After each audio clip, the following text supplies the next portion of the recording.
Hi guys, for Monday's activity, we are continuing to put figures into groups, but also trying to use that formal geometric language, okay?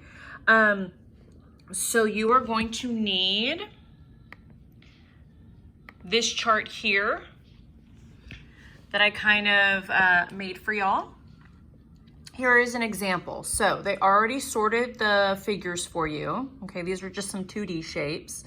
And the rule, meaning why they put these shapes into groups, is that they are all types of quadrilaterals. So they all have 4 sides, okay? This rhombus or diamond shape has 4 sides, the square, and so does the rectangle.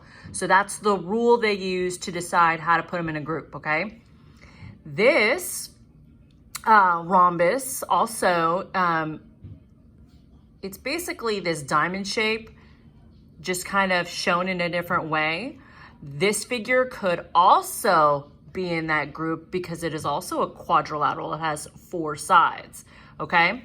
So this is an example. So now you are gonna practice with another chart, the chart below right here, and you are going to use these attributes, faces, vertices, sides, or bases.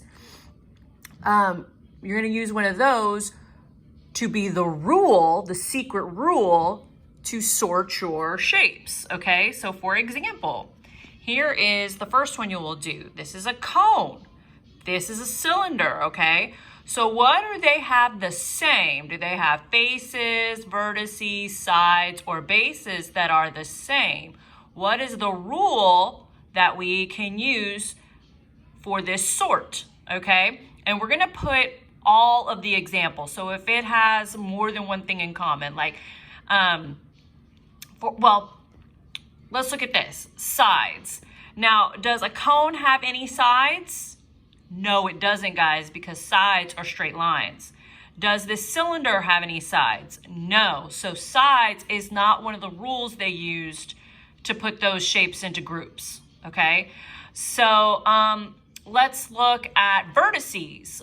Does the cone have a vertice? Yes, it does, because look, that little point at the end, it's got 1. But wait, does the cylinder have any vertices? Not at all. So we cannot put vertices as the secret rule, okay? So we've got left faces or bases. Now look to see what these 2 shapes have, okay? Do they have the same kind of faces? Do they have the same kind of bases?